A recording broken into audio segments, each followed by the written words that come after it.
Okay, the first lecture of nuclear physics, which is the last chapter of second year course. तो actually this is the last topic, but इसको मैं start में पढ़ा रहा हूँ, सही है।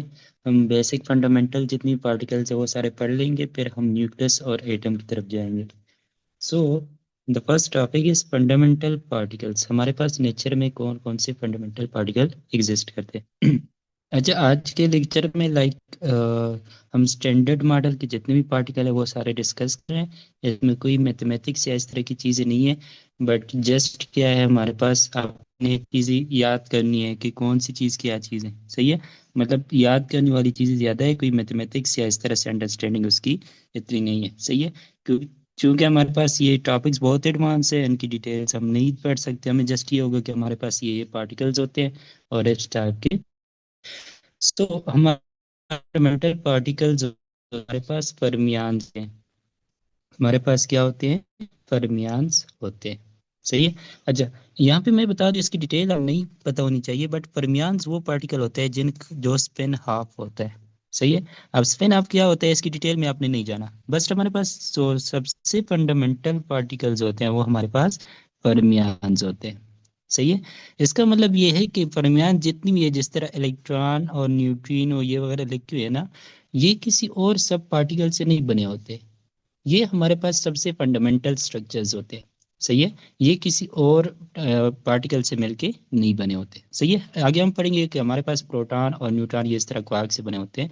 सो वो हम आगे पढ़ेंगे। सो हमारे पास हमारे पास इसकी तीन जनरेशन होती है फर्मियान्स की, first generation, second generation and third generation. पहले हम फर्स्ट जनरेशन के बारे में पढ़ते हैं। हमारे पास अ, एक इलेक्ट्रॉन होता है, सही है। इलेक्ट्रॉन इज पॉइंट लाइक, इसका कोई सब स्ट्रक्चर नहीं होता, सही है। और फिर हमारे पास इसको हम कहते हैं इलेक्ट्रॉन न्यूट्रिनो। न्यूट्रिनो हमारे पास तीन होते हैं। तो एक हमारे पास इलेक्ट्रॉन के साथ जो फर्स्ट जनरेशन वाला न्यूट्रिनो होता है उसको हम इलेक्ट्रॉन न्यूट्रिनो बोलते हैं। वो हमारे पास क्या होता है, इलेक्ट्रॉन न्यूट्रिनो होते हैं, सही है। फिर हमारे पास एक डाउन क्वार्क होता है, एक हमारे पास अप क्वार्क होता है। ये हमारे पास फर्स्ट जनरेशन के फर्मियान्स है, सही है। अच्छा, इलेक्ट्रॉन पे यहाँ पे मैंने चार्ज भी लिखे। इलेक्ट्रॉन इलेक्ट्रॉन के चार्ज जो होते हैं वो -1 होता है। न्यूट्रिनो हमारे पास न्यूट्रल होते हैं। ये डाउन चार्ज का जो होता है वो -1/3 चार्ज होता है। -1/3 मतलब यहाँ पे ई इलेक्ट्रॉन का जो यूनिट हमारे पास चार्ज है वो उस यूनिट्स में मैं बात कर रहा हूँ, सही है। -1/3 का मतलब कि -1/3 e, this is the charge of down quark, which is equal to -1/3। और ई की वैल्यू क्या होती है, 1.6 मल्टीप्लाई बाई 10⁻19 कूलम। मतलब कि इतना चार्ज होता है, ये हमारे पास डाउन क्वार्क का होता है, सही है। इसी तरह हमारे अप क्वार्क का जो चार्ज होता है वो हमारे पास 2 + 2/3 होता है। तो यहाँ से आपने एक चीज नोट कर ली होगी कि इलेक्ट्रोस्टैटिक वगैरह में हमने पढ़ा था कि चार्ज का जो सबसे फंडामेंटल होता है वो हमारे पास ई एग्जिस्ट करता है। अब यहाँ पे हमारे पास क्या है, यहाँ पे हमारे पास इसके फ्रैक्शंस भी मौजूद होते हैं। मतलब -1/3 ई चार्ज भी होता है जो कि 1/3 ऑफ दिस है, सही है। इसी तरह अप क्वार्क का +2/3 होता है। इसका मतलब है कि फंडामेंटल चार्ज जो है वो हमारे पास क्या है, ई नहीं है। इससे छोटा भी हमारे पास चार्ज एग्जिस्ट कर सकता है, सही है। सो इलेक्ट्रॉन का चार्ज -1, न्यूट्रिनो का 0, डाउन क्वार्क का हमारे पास -1/3 और अप क्वार्क का +2/3, सही है। अब हमारे पास जो इलेक्ट्रॉन है, इलेक्ट्रॉन, इसका सेकंड जनरेशन पार्टिकल होता है, उसको हम मुऑन कहते हैं। मैं डिफरेंस बताता हूँ बाद में कि first generation, second generation, third generation में डिफरेंस क्या होते हैं, सही है। इलेक्ट्रॉन का सेकंड जनरेशन पार्टिकल हमारे पास मुऑन होता है, और इसका थर्ड जनरेशन पार्टिकल, इसको हम टाउ लेप्टॉन बोलते हैं। इसको हम क्या बोलते हैं, टाउ बोलते हैं। मतलब कि इलेक्ट्रॉन म्यूऑन, और हमारे पास इलेक्ट्रॉन हो गया, मुऑन हो गया, एंड टाउ लेप्टॉन हो गया। ये हमारे पास first, second and third generation है सेम पार्टिकल के, सही है। और सिमिलरली न्यूट्रिनो का हमारे पास जो इलेक्ट्रॉन के साथ फर्स्ट जनरेशन वाला न्यूट्रिनो होता है उसको हम इलेक्ट्रॉन न्यूट्रिनो बोलते हैं, सही है। अब सेकंड जनरेशन वाला इस न्यूट्रिनो का देखो, इसको हम क्या बोलेंगे, मुऑन न्यूट्रिनो बोलेंगे, सही है। और इसको हम टाउ न्यूट्रिनो बोलेंगे। थर्ड जनरेशन वाले न्यूट्रिनो को क्या बोलते हैं, टाउ न्यूट्रिनो, सही है। और न्यूट्रिनो सारे हमारे पास क्या है, ये हमारे पास न्यूट्रल है, क्योंकि इनकी जस्ट जनरेशन चेंज है, बाकी ये सेम पार्टिकल्स होते हैं। सही है। सो फर्स्ट जनरेशन हमारे पास इलेक्ट्रॉन होता है, इलेक्ट्रॉन का सेकंड जनरेशन मुआन होता है, और उसका इलेक्ट्रॉन का थर्ड जनरेशन टाउ इलेक्ट्रॉन होता है। इसी तरह न्यूट्रिनो, इलेक्ट्रॉन न्यूट्रिनो हमारे पास फर्स्ट जनरेशन का होगा, मुआन न्यूट्रिनो हमारे पास सेकंड जनरेशन का होगा, और टाउ न्यूट्रिनो जो होगा ये हमारे पास थर्ड जनरेशन का होगा। सही है। अच्छा, इलेक्ट्रॉन का चार्ज -1 है, तो इसके सेकंड और थर्ड जनरेशन इन सब के भी चार्ज 1 होंगे, और न्यूट्रिनो हमारे पास सारे क्या होंगे, 0 होंगे। सही है। Similar is the case with ये जो हमारे पास बाकी चीज है, टोटल हमारे पास 12 फंडामेंटल परमियान होते हैं। सही है। हमारे पास टोटल कितने, 12 परमियान्स होते हैं। नाउ अब हमारे पास 6 और परमियान्स भी होते हैं। सही है। तो हमारे पास इसको हम down quark, up quark, strange, top, bottom and top quarks बोलते हैं। सही है। अच्छा, डाउन जो होता है, डाउन हमारे पास फर्स्ट जनरेशन का है, डाउन का सेकंड जनरेशन को क्या बोलते हैं, स्ट्रेंज बोलते हैं। सही है। एंड डाउन के थर्ड जनरेशन को क्या बोलते हैं, बॉटम क्वार्क बोलते हैं। सिंबल भी इसके साथ लिखे हुए हैं हमारे पास, इसका जो इनिशियल वर्ड होता है वो हम लिखते हैं स्मॉल लेटर्स में। सही है। इसी तरह अब क्वार्क का सेकंड जनरेशन चालू क्वार्क, और इसका थर्ड जनरेशन हमारे पास टॉप क्वार्क होता है। सही है। अच्छा, डाउन क्वार्क चार्ज हमारे पास -1/3 ई है, तो हमारे पास स्ट्रेंज और बॉटम के भी वही होगा, मतलब कि डाउन, स्ट्रेंज और बॉटम, DSB, इनका चार्ज हमारे पास -1/3 होता है, और इसी ऑर्डर से याद करो, down first generation, strange second, और बी थर्ड जनरेशन। सही है। इसी तरह अप, चार्म एंड हमारे पास टॉप, इनका चार्ज होता है +2/3। Up is first generation, charm is second generation, and top is third generation. सही है। इनका चार्ज हमारे पास ये होता है। अच्छा, मैं इधर इलेक्ट्रॉन्स वगैरह कर दूं। हमारे पास इलेक्ट्रॉन होता है, फिर म्यून होता है, फिर हमारे पास स्टार, फर्स्ट सेकंड और थर्ड जनरेशन, इनका चार्ज -1 होता है। और न्यूट्रिनो हमारे पास फर्स्ट जनरेशन न्यूट्रिनो को इलेक्ट्रॉन न्यूट्रिनो बोलेंगे, सेकंड जनरेशन वाला न्यूट्रिनो इस तरह V से, न्यू से रिप्रेजेंट होता है, ये मुआन न्यूट्रिनो हो गया, और ये हमारे पास टाउ न्यूट्रिनो, इनका चार्ज हमारे पास 0 होता है। सही है। अच्छा, अब इनमें से ये जो राइट पे मैंने बनाए हैं 6 फंडामेंटल परमियान्स है, इनको हम बोलते हैं लेफ्टान्स। सही है। इनको हम बोलते हैं लेफ्टान। आगे रीजन बताता हूँ कि लेफ्टान और क्वार्क में डिफरेंस क्या होता है। सही है। इन 6 को हम बोलते हैं लेफ्टान्स, और जो हमारे पास up, down, strange, charm, bottom, top, इन सब क्वार्क्स बोलते हैं। सो हमारे पास 12 फंडामेंटल परमियान्स है, उनमें से 6 हमारे पास लेफ्टान्स होते हैं, और 6 हमारे पास क्या होते हैं, क्वार्क्स होते हैं। सही है। और इसी तरह हमारे पास फर्स्ट जनरेशन के 4 है, और हर एक पार्टिकल के सेकंड जनरेशन भी होते हैं, थर्ड जनरेशन भी होता है। अब हम आगे देखते हैं कि हमारे पास जनरेशन्स में फर्क क्या होता है। इलेक्ट्रॉन और म्यून ऑलमोस्ट सेम पार्टिकल होते हैं, सिर्फ एक फर्क होता है, वो फर्क हमारे पास मेसेज होता है। सही है। फर्स्ट जनरेशन का मेस सबसे कम होता है, सेकंड जनरेशन का मेस उससे ज्यादा होता है, और थर्ड जनरेशन का मेस उससे भी ज्यादा होता है। सही है। इसका मतलब है इलेक्ट्रॉन जो होगा, इसका सेकंड जनरेशन जो म्यून है, और इसका थर्ड इलेक्ट्रॉन है, तो इनका मेस, इसका रिलेशन ये होगा। सही है। अगर मैं न्यूट्रिनोस की बात करूं, तो mess of electron neutrino will be less than mass of muon neutrino will be less than mass of tau neutrino। सही है। ये रिलेशन हमारे पास होगा। ये मैं अगर क्वार्क्स की बात करूं, तो मेरे पास mass of down quark is less than mass of strange quark is less than mass of bottom quark, और similarly mass of up quark is less than mass of charm quark is less than mass of top quark।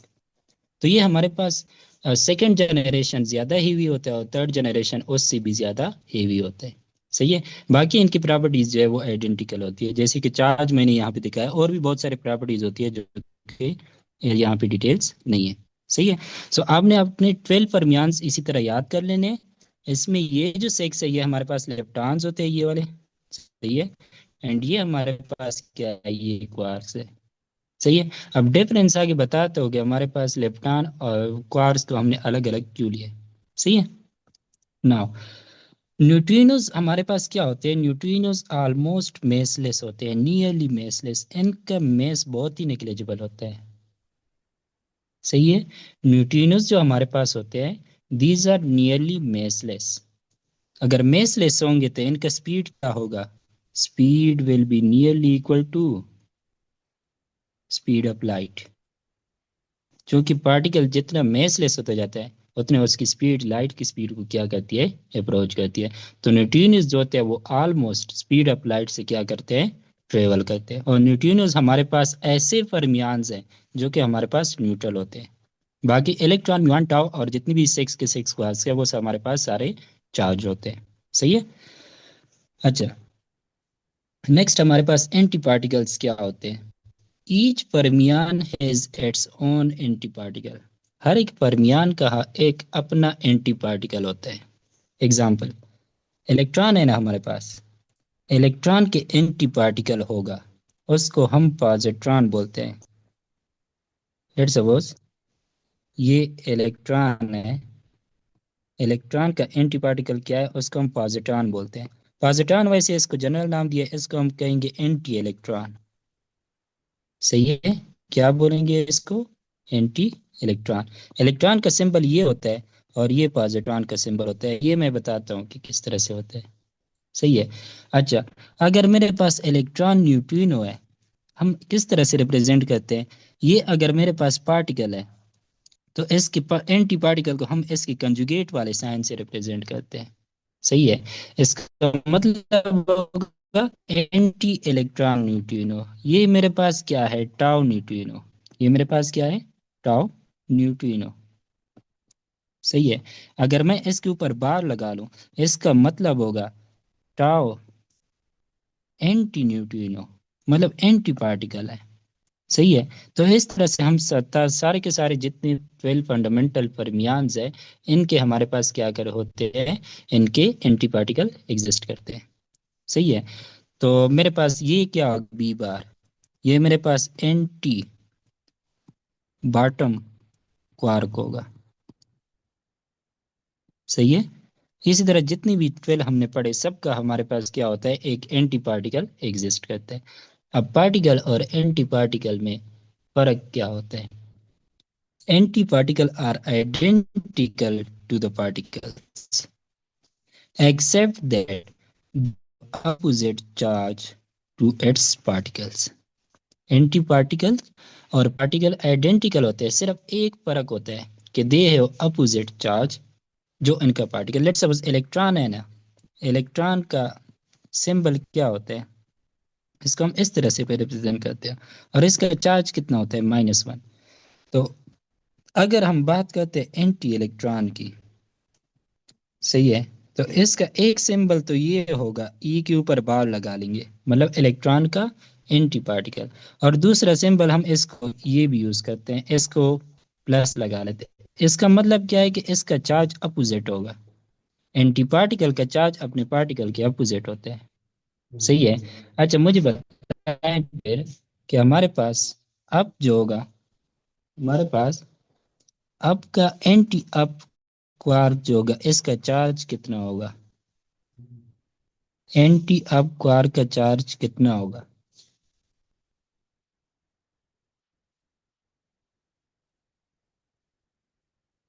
What will be the charge of anti up quark?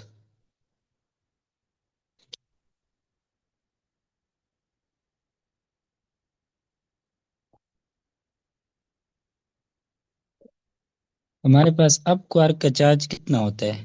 +2/3। Then हमारे पास anti up का charge कितना होगा? -2/3। सही है। तो ये हमारे पास anti particles होते हैं। अच्छा, एक और बात यहाँ पे, एक पॉइंट शायद आपके जहन में आया होगा कि व्हाट अबाउट न्यूट्रिनो? ये मेरे पास इलेक्ट्रॉन न्यूट्रिनो है। सही है। इसका चार्ज कितना होता है? 0। तो एंटी इलेक्ट्रॉन न्यूट्रिनो का चार्ज भी क्या होगा? 0 होगा। सही है। तो हमारे पास न्यूट्रिनो के केस में इनका चार्ज अब नहीं, वो तो ऑलरेडी न्यूट्रल है, तो इनके एंटी पार्टिकल भी क्या होंगे? न्यूट्रल होंगे। सही है। तो ये हमारे पास एंटी पार्टिकल की कंसेप्ट है। अब हमारे पास 12 परमियान्स थे, तो हमारे पास 12 क्या हो गए? 12 परमियान्स सही है। और फिर हमारे पास क्या हो गया 12 एंटी परमियान्स, मतलब एन के anti particles. Particle anti particle में सिर्फ ये फर्क होता है कि बाकी उनके मेसेस वगैरह सारी प्रॉपर्टीज सेम होती है, जस्ट उनके चार्ज जो होते हैं वो अपोजिट होते हैं। सही है, यहाँ तक सब क्लियर है। हमारे पास फंडामेंटल 12 परमियान्स होते हैं, उनके पास सेकंड थर्ड जनरेशन होते हैं उनके चार्जेस। और फिर हमारे पास उनके जनरेशन में क्या फ़र्क होता है, सेकंड जनरेशन का मेस ज़्यादा होता है, फिर थर्ड का उससे भी ज़्यादा होता है। न्यूट्रिनोस जो होते हैं उनका मेस नेग्लिजिबल होता है, और वो स्पीड ऑफ लाइट के करीब, not with speed of light but approaching to the speed of light से मूव करते हैं। सही है। अच्छा, नेक्स्ट हमारे पास हर एक फरमियान का हमारे पास एंटी पार्टिकल होता है। एंटी पार्टिकल हम डैश यानी कंजुगेट से रिप्रेजेंट करते हैं, मतलब कि लेट्स सपोज अगर मैं टाउ इस तरह लिखूँ, इसका मतलब होगा एंटी टाउ लेप्टॉन, हम उसको टाउ बोलते हैं तो ये एंटी टाउ होगा। सही है। अच्छा, अब हम नेक्स्ट चलते हैं फंडामेंटल फोर्सेस की तरफ। ये हमारे पास 24 पार्टिकल्स हो गए। पार्टिकल्स मतलब एंटी पार्टिकल्स को मिला के 24 चीज़ें हो गई हमारे पास, 12 परमियान्स और 12 उनके एंटी पार्टिकल्स हो गए।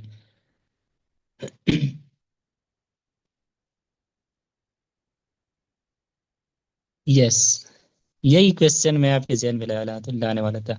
इनको आई थिंक क्या बोलते हैं इसको, ये वर्ड सही है, इनको ये पार्टिकल्स बोलते हैं, ये अपने आप करते हैं।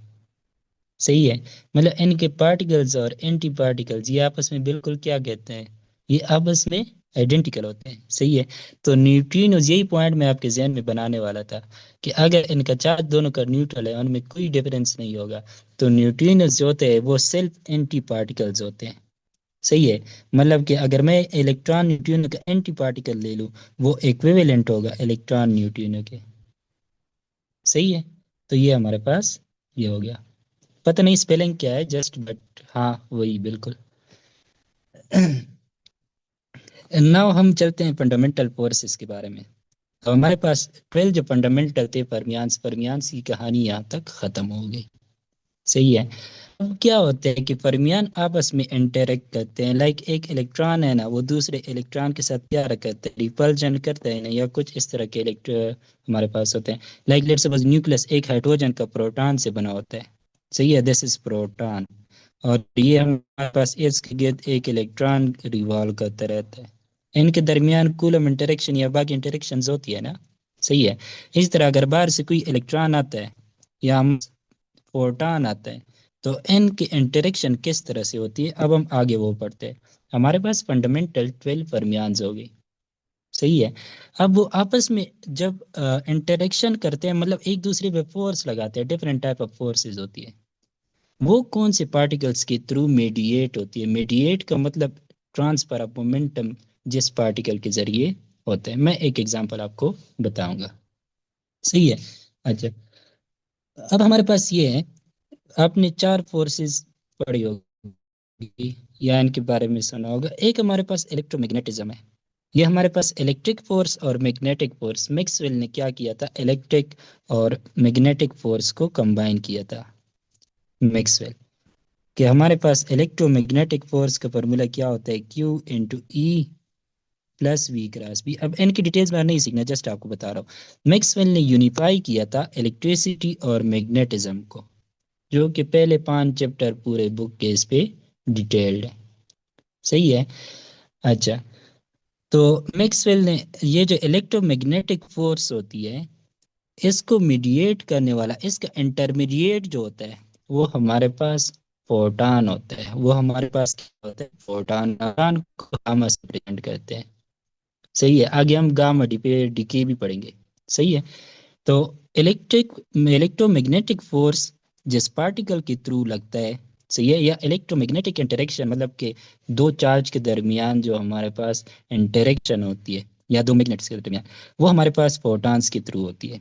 सही है, because you know that photon किससे बना होता है, photon is actually a wave. कौन सी वेव है हमारे पास, इट इज अ लाइट ना। लाइट हमारे पास कौन सी होती है, इलेक्ट्रोमैग्नेटिक वेव होती है, इलेक्ट्रोमैग्नेटिक फील्ड होता है। सही है। सो इलेक्ट्रिक फोर्स मीडिएट करने वाले पार्टिकल को फोटॉन कहते हैं। सही है। अच्छा, इसी तरह हमारे पास स्ट्रांग फोर्स होता है एंड फिर हमारे पास वीक फोर्स होता है। पहले मैं आपको बता दूं कि इलेक्ट्रोमैग्नेटिक फोर्स किन किन पार्टिकल्स के दरमियान लगता है। ये हमारे पास चार्ज से रिलेटेड होता है। किससे रिलेटेड होता है? चार्ज से रिलेटेड होता है। जिस पार्टिकल पे चार्ज होगा तो वो कूलम फोर्स, इलेक्ट्रिक फोर्स एक दूसरे पे अप्लाई करेंगे। न्यूट्रल कभी भी इलेक्ट्रिक फोर्स अप्लाई नहीं कर, न्यूट्रल पार्टिकल। सही है। दूसरी बात है कि अगर चार्ज मूव करते हैं तो कौन सा फोर्स लगता है? चार्ज इन मोशन क्या प्रोड्यूस करते हैं? मैग्नेटिक फील्ड प्रोड्यूस करते हैं। तो हमारे पास मैग्नेटिक फोर्सेस का भी सोर्स एक्चुअली क्या होता है? चार्ज। सही है। तो इलेक्ट्रोमैग्नेटिज्म या इलेक्ट्रिक फोर्सेस होती है वो चार्ज पार्टिकल्स के दरमियान होगी। तो अगर हम वापस अपने चैट में जाए परमियान्स में, तो क्या मुझे बताएं कि इलेक्ट्रॉन और न्यूट्रिनो के दरमियान इलेक्ट्रिक फोर्स हो सकता है? नहीं हो सकता, बिकॉज न्यूट्रिनो हमारे पास क्या होते हैं? वो हमारे पास न्यूट्रल होते हैं। अब इनमें न्यूट्रिनस के अलावा बाकी 9 जो फर्मियान्स हो गए सारे के सारे, और उनके एंटी पार्टिकल्स भी फिर उनका चार्ज होगा ना जस्ट अपोजिट होगा। तो न्यूट्रिनस के अलावा बाकी जितनी फर्मियान्स और एंटी फर्मियान्स होते हैं सब आपस में एक दूसरे पर इलेक्ट्रोमैग्नेटिक फोर्स लगा सकते हैं। सही है।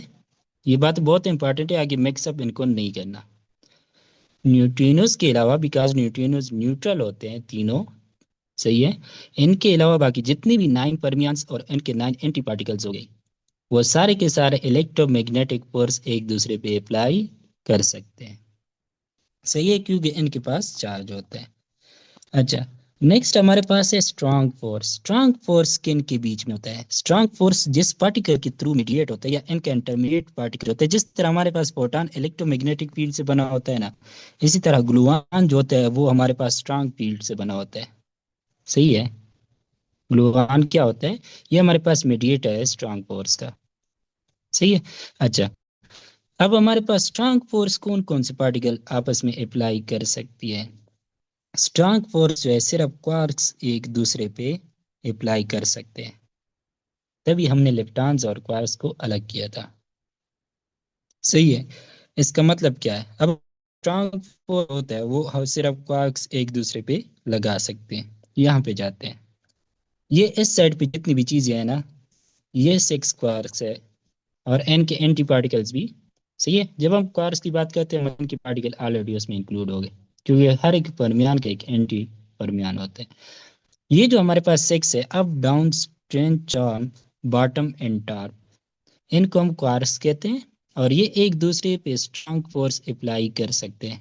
इसका मतलब है कि इलेक्ट्रॉन पे कभी भी स्ट्रांग फोर्स अप्लाई नहीं होता। इलेक्ट्रॉन जो होता है वो स्ट्रांग फोर्स के साथ इंटरेक्शन नहीं कर सकता। सही है। यही वजह है कि हमारे पास इलेक्ट्रॉन न्यूक्लियस के अंदर एग्जिस्ट नहीं करता। न्यूक्लियस के अंदर हमारे पास ये जो क्वार्क्स होते हैं, आगे हम पढ़ेंगे, हमारे पास प्रोटॉन न्यूट्रॉन क्वार्क से बने होते हैं। तो न्यूक्लियस के अंदर सारा का सारा हमारे पास क्या होता है? वो हमारे पास क्वार्क्स होते हैं। और इलेक्ट्रॉन जो होते हैं वो न्यूक्लियस से बाहर होते हैं, क्योंकि इलेक्ट्रॉन जो होता है वो स्ट्रांग फोर्स से इंटरेक्ट नहीं कर सकता, तो वो दूसरे पार्टिकल के इतने करीब नहीं आ सकता।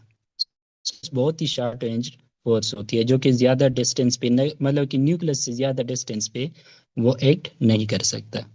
सही है। सो हमारे पास क्वार्क्स जो हो गई, ये हमारे पास क्या कर सकते हैं? स्ट्रांग फोर्स एक दूसरे पे अप्लाई कर सकते हैं।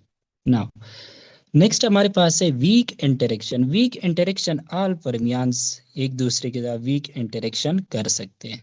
सही है। जो हमारे पास वीक फोर्सेस होती है। सही है। अच्छा, ग्रेविटी, जिनका भी मेस होता है ना, वो सारे के सारे हमारे पास, क्योंकि ग्रेविटी तो आपको पता है कि मेस के साथ रिलेटेड, एनर्जी के साथ, तो हमारे पास ऑल सबका मेस होता है। सही है। न्यूट्रिनो का नेग्लिजिबल होता है लेकिन स्टिल उसका मेस होता है। सही है। वो सारे के सारे ग्रेविटी, इवन मेसलेस पार्टिकल्स भी प्रोटॉन भी हमारे पास क्या करता है? वो ग्रेविटी उसको अफेक्ट कर सकता है। लाइक आपने सुना होगा कि ब्लैक होल से इवन प्रोटॉन को भी वो अटैक करता है। सही है।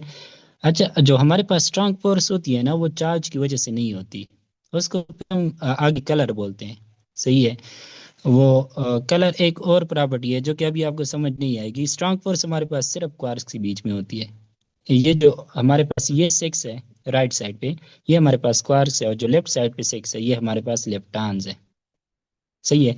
लेप्टॉन का मतलब कि ये हमारे पास स्ट्रांग फोर्स एक दूसरे पे अप्लाई नहीं कर सकते, और क्वार्क्स आपस में स्ट्रांग फोर्स अप्लाई कर सकते हैं। सही है।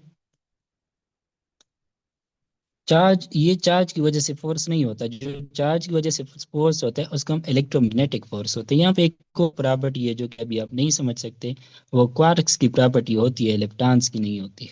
तो क्वार्क एक दूसरे पे फोर्स लगा सकते हैं, इलेक्ट्रॉन नहीं लगा सकते। सही है। सो इलेक्ट्रोमैग्नेटिक फोर्स है वो चार्ज की वजह से, जिस भी चार्ज होगा वो इलेक्ट्रोमैग्नेटिक फोर्स लगाएगा, और स्ट्रांग फोर्स सिर्फ क्वार्क्स में होता है। और हमारे पास ग्रेविटी और वीक फोर्स वो सारे के सारे परमियान एक दूसरे पे लगा सकते हैं। सही है। अच्छा, अब वीक फोर्स के जो मीडिएटर होते हैं वो हमारे पास डिफरेंट टाइप्स के होते हैं, डब्ल्यू प्लस डब्ल्यू माइनस, ये याद करने का आपको चीज़ें नहीं है। सही है। अब ये जो कर रहा हूँ ना, बोजान्स, अगर आप याद कर ले तो ठीक है। ग्रेविटॉन जो है वो अभी तक डिस्कवर नहीं हुए लेबोरेटरी में। सही है। ये हाइपोथेटिकल है हमारे पास, अभी तक इनकी जस्ट थ्योरी हमारे पास एग्जिस्ट करती है। सही। अच्छा, स्पेन के बारे में ना सीखो, ये अगर याद कर लो तो अच्छी बात है। हमारे पास कितने हो गए, 1 2 3 4 5 6, और ये 6 वाला अभी तक डिस्कवर नहीं हुआ। सही है। तो अच्छा, तो पहले हमारे पास क्या थे, 24 थे, 12 परमियान्स थे, और 12 हमारे पास उनके एंटी परमियान्स थे, और एक हमारे पास gluon, proton, W plus minus और जी, 5 ही हो गए। तो हमारे पास स्टैंडर्ड मॉडल, हमारे पास 29 पार्टिकल जो है उनकी कंप्लीट थ्योरी हमारे पास मौजूद है। हमारे पास 12 फर्मियान, उनके 12 एंटी फर्मियान, और ये 5 पार्टिकल। ग्रेविटान जो है, ग्रेविटान अभी तक इसकी पूरी डिटेल नहीं, या देखो इसके साथ क्वेश्चन मार्क लगा हुआ है। सही है। तो ग्रेविटान अभी तक डिस्कवर नहीं हुआ। तो हमारे पास ये 29 पार्टिकल स्टैंडर्ड मॉडल में इनकी कंप्लीट थ्योरी मौजूद है। अच्छा, ये मेसिस वगैरह भी, ये देखो हमारे पास जो प्रोटॉन ग्लूऑन होते हैं, इनमें ये पॉइंट याद कर लो। मेसिस याद ना करो, जिनके ये 80 वगैरह भी लगे होंगे वो याद ना करो। जो स्ट्रांग फोर्स का ग्लूऑन होता है वो मेसलेस होते हैं, प्रोटॉन भी मेसलेस होते हैं, और ग्रेविटॉन भी अगर डिस्कवर हो गया तो वो मेसलेस होगा। सिर्फ वीक इंटरेक्शन वाले बोजान, इनको बोजान कहते हैं। ये जो हमारे पास परमियान के अलावा ये जो पार्टिकल है ना, जो कि फोर्स एक दूसरे के मीडिएटर जो होते हैं, ये हमारे पास बोजान है। सही है। सो हमारे पास यहाँ पे मैं लिख दूँ कि बोजान्स ऑफ वीक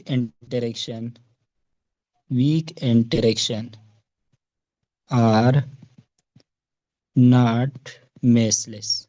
वो हमारे पास मेसलेस नहीं होते, उनका मेस कुछ ना कुछ होता है। All other bosons, all other bosons are massless. Photon तो आपको पता है कि लाइट का जो पैकेट होता है वो हमारे पास क्या होता है, मेसलेस होता है। सिमिलरली ग्लूऑन जो है, जो स्ट्रांग फोर्स इंटरेक्शन करता है, और ग्रेविटॉन अगर डिस्कवर हो गया तो वो भी हमारे पास मेसलिंग हो। बस आपने ये याद रखना कि वीक इंटरेक्शन के बोजान मेसलेस नहीं होते, बाकी तीनों बोजान हमारे पास मेसलेस होते हैं, उनको कोई मेस नहीं होता। स्पिन याद करने की जरूरत नहीं है। अच्छा, नेक्स्ट जो इसमें इंपॉर्टेंट पॉइंट है वो है स्ट्रेंथ। यहाँ पे रिलेटिव स्ट्रेंथ की बात की है। सही है। ये नहीं कि ये स्ट्रेंथ यूनिट नहीं है, ये रिलेटिव स्ट्रेंथ की बात की गई है। कोई यूनिट इसके साथ देखो नहीं लगा हुआ। अगर हम स्ट्रांग फोर्स को 1 वैल्यू दे दें, मतलब कि इसकी वैल्यू 1 है, ये हम स्ट्रेंथ की बात करें कि कौन सा फोर्स ज्यादा स्ट्रांग होता है, वीक या कितना होता है। तो इसके मुकाबले में हमारे पास जो इलेक्ट्रोमैग्नेटिक फोर्स होता है, ये देखो ये 1/1000 है, ये 1000 टाइम वीकर होता है। सही है। और वीक फोर्स हमारे पास ये देखो 10⁻⁸ है, ये उससे भी ज्यादा वीक, और ग्रेविटी तो बहुत ज्यादा वीक होती है। सही है। ग्रेविटी हमारे पास क्या होती है, बहुत ज्यादा वीक होती है। सही है। तो रिलेटिव स्ट्रेंथ याद करना होगा कि स्ट्रांग, सबसे ज्यादा स्ट्रांग फोर्सेज होती है, फिर इलेक्ट्रोमैग्नेटिक होती है, फिर वीक होती है, फिर ग्रेविटी होती है। सही है। मोस्टली देखो ये 10⁻⁻37 है, यानी कि 1⁻10 के साथ 0 0 लगाते जाओ, 37 जीरोस लगाओ। इसका मतलब है जब भी हम एटम वगैरह या न्यूक्लियर फिजिक्स स्टडी करते हैं ना, तो हम ग्रेविटी को इग्नोर करते हैं। ये फोर्स तो इतना ज्यादा स्मॉल होता है बाकी के मुकाबले में। सही है। तो इसको हम मोस्टली अपने कैलकुलेशन में इग्नोर करते हैं, हम स्ट्रांग इलेक्ट्रोमैग्नेटिक और वीक फोर्सेस की स्टडी करते हैं। सही है। So gravity is very negligible compare to the other three forces. ये को फिर भी हमारे पास 0 से लेकर -8 तक रेंज में, और ये -37 तक है। सही है। तो ये हमारे पास ये पॉइंट आपने याद रखना होगा। Strong force, then electromagnetic forces, then weak forces, then gravitation forces. सही है। अच्छा, इसके अलावा एक तो हमारे पास ग्रेविटेशन की तो और नहीं डिटेल्स बात, हमारे पास एक बोजान होते हैं, हिग्स बोजान। अब ये चीजें मैं थोड़ा सा एक्स्ट्रा पढ़ा रहा हूँ, ये हिग्स बोजान और ग्रेविटॉन के बारे में। ये हमारे पास जितने पार्टिकल केस होते हैं ना, ये पार्टिकल केस का रिस्पॉन्सिबल है। बस आपने किस तरह रिस्पॉन्सिबल है वो डिटेल आपकी नहीं पता। सही है। ये मेस सोर्स होता है। लाइक किसी पार्टिकल का अगर प्रोटॉन का मेस एग्जिस्ट करता है तो वो हिग्स बोजान की वजह से करता है। सही है।